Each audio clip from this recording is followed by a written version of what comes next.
Hi there. I was going to upload a video, which the argument of which was resting on the fact that St. Augustine said, or supposedly said, love God and do as you please. Whereas in fact, he actually said no such thing. Um, but what he did say was extremely interesting, which will have to bear further contemplation. But it got me to thinking about good and evil and the gods of the lower worlds, or the worlds of the demiurge. And of course the great question of Socrates to Euthyphro, which is an action good insofar as it pleases a god or the gods, or does an action please the gods because it is good? And Euthyphro didn't know how to answer this, and then Socrates went on to explain that when you look at the lives of the gods and the goddesses, with their adultery and murder and inspiring people to do crazy stuff, and being crazy themselves, it didn't seem that the gods knew what was good or evil themselves. So, and you could argue that since there's a god of war, then war must be good. And this got me thinking about this whole problem. Um, and my partner actually came up with a very brilliant idea. She said that there's really, in the lower worlds, there's no such thing as good or evil at all. There is merely what is necessary. And by that she meant that if you think of the three gunas, or you think of the wheel of samsara, and you think of the wheels within wheels, and you think of the three destruction, creation, preserving, the three forces which keep the wheel spinning.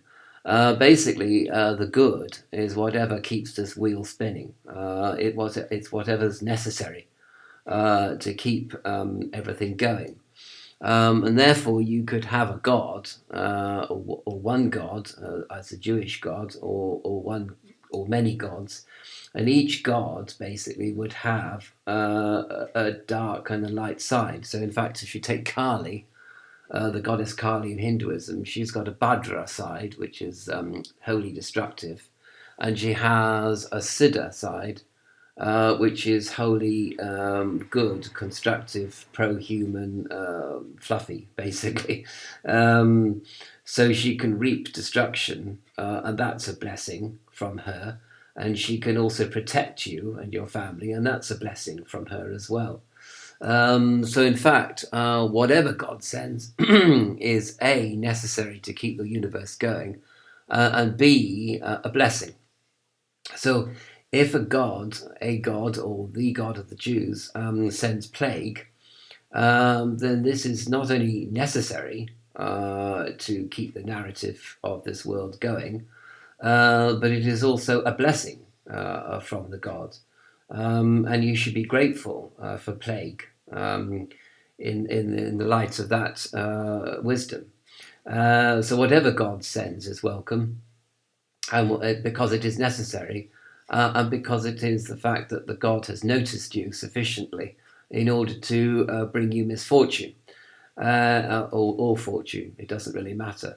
And so we have this kind of double-edged sword of things being necessary, and then they're good for that reason, and also things being a blessing.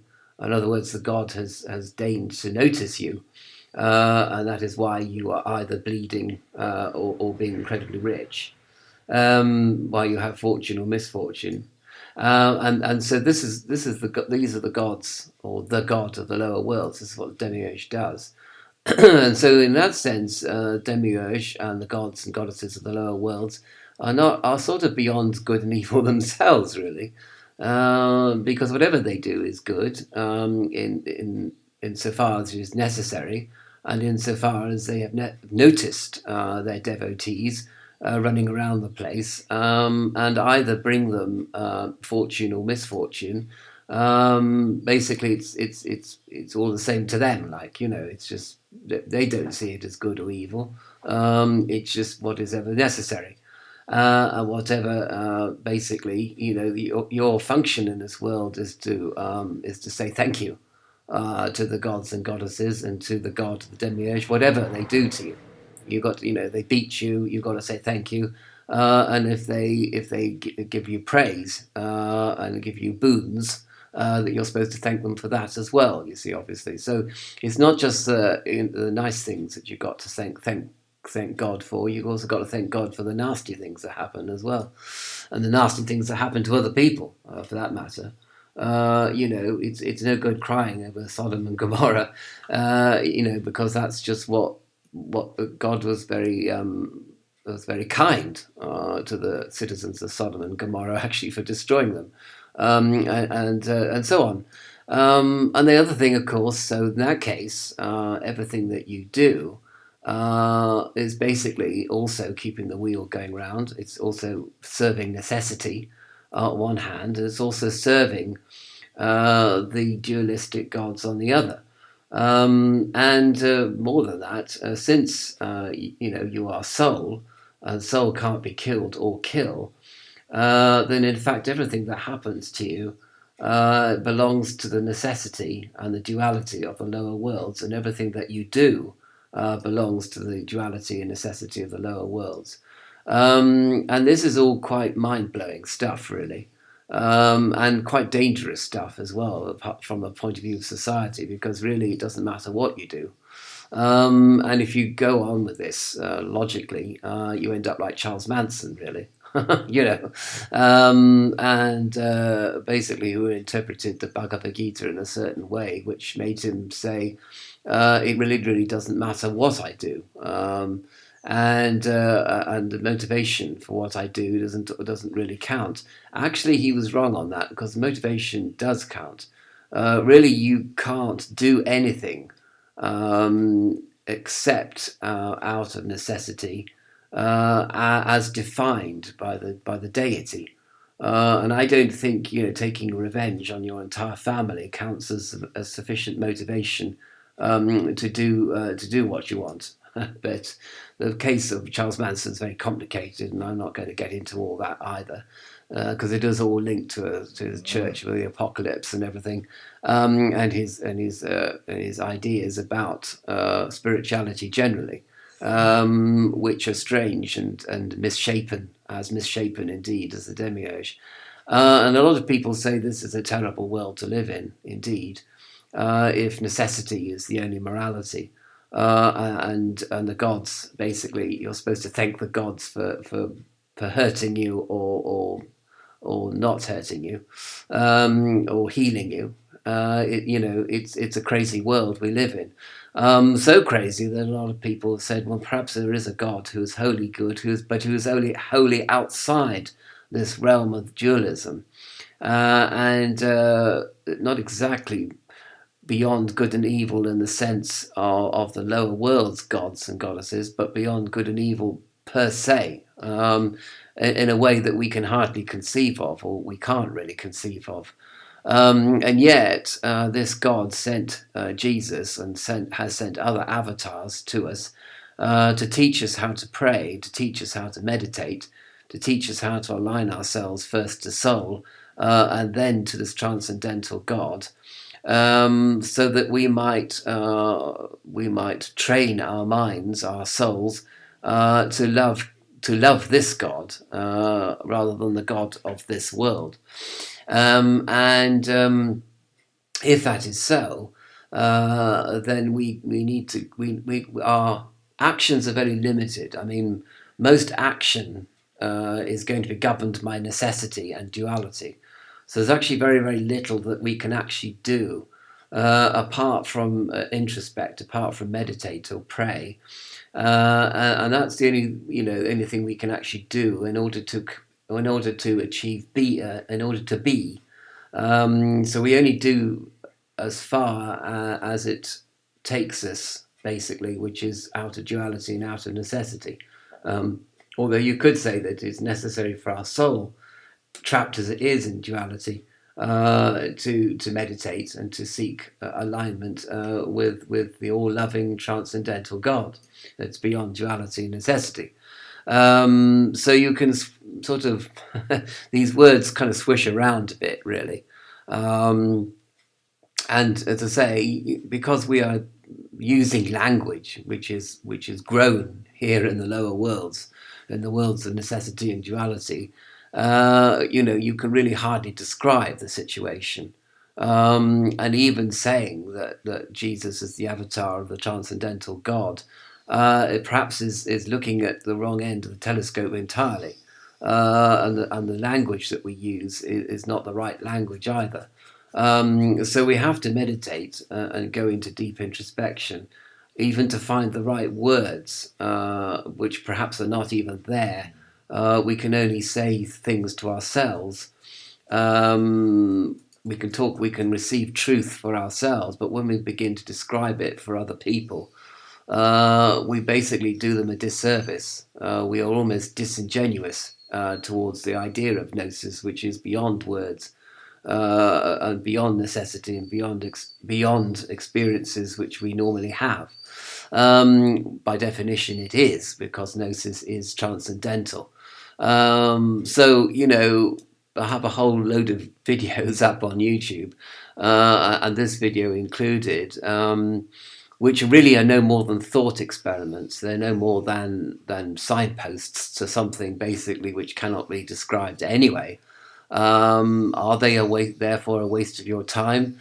I suppose they can inspire you to think about this idea of duality and transcendence, of the immanence of the transcendental God on one hand, but the immanence of the transcendental God on the other, through his quotation marks avatar, quotation marks, who is Jesus, quotation marks. We end up putting everything in quotation marks because because the language itself is bruised, as it were, is inadequate in some particular way, in some specific way. So all really you sort of can do basically is suggest to people that they do meditate at least, which is the only thing they can do. Everything else is basically belongs to the demiurge.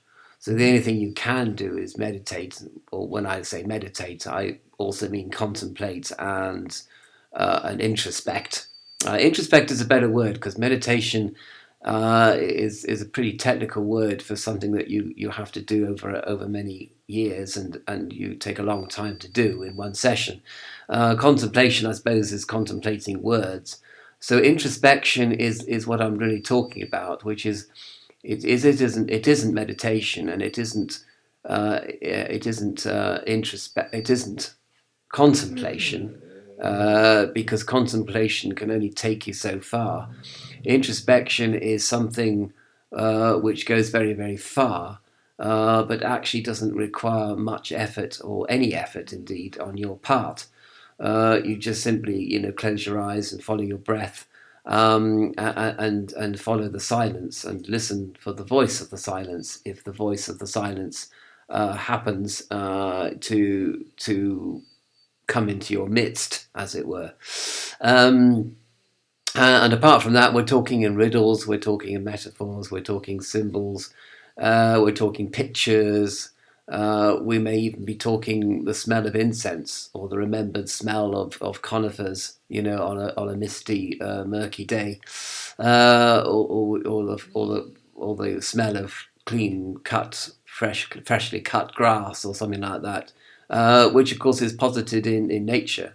Which is obviously nature is to do with necessity and duality. And here we are, sort of thinking, recommending that you, I don't know, you light a joss stick or something, as if that was going to be transcendental enough. Nothing really is ever transcendental enough, not even your introspection. It takes a direct intervention by the Holy Spirit, as symbolized or as envisioned as the Holy Grail, to actually come into your life, and to create changes which truly are transcendental, as well as transformative, as it were. But even the degree of transformation is sort of limited and temporary, given the fact that as soon as a candle is lit, a great wind comes up to put that candle out. Okay, so the candles that are lit they're not lit for very long in this world, because they're certainly soon put out by the demiurge in various and multitude of ways. And So because the darkness does not comprehend the light. In other words, the darkness does not overcome the light. When we're talking about the transcendental, but in this world, the darkness does not need the light, and puts the light out very, very fast. But it's not all pessimism, because in the midst of introspection, you can have an experience which is entirely transformative, almost transfigurative as well, for that matter, and it can completely change your life altogether forever. And of course, I say that because you're attaining soul awareness, and that can actually open a portal to entering into the eternity of transcendence, being aligned to, or being in a certain relationship to, the God of transcendence, or the transcendental God. These words, I hope, inspire you to go into yourself, go into the silence, listen for the voice of the silence. Don't force anything. Don't try to direct the energy. Don't try to direct the meditation. Don't try and have an objective in mind. Just have an open mind, and trust in the Holy Spirit to take you to a point of transcendence, even within this veil of tears. And that's basically all you can do, really. Introspect, introspect, introspect. These are the three. That's basically, like they say about a shop. Position, position, position. The only thing you're going to put yourself into, you can put yourself into a position whereby transcendence could be experienced, and could have an effect on your life as it is now. And that's really, really all you can sort of say. And that's all I've tried to say this with all my videos in different ways, really. I hope, anyway.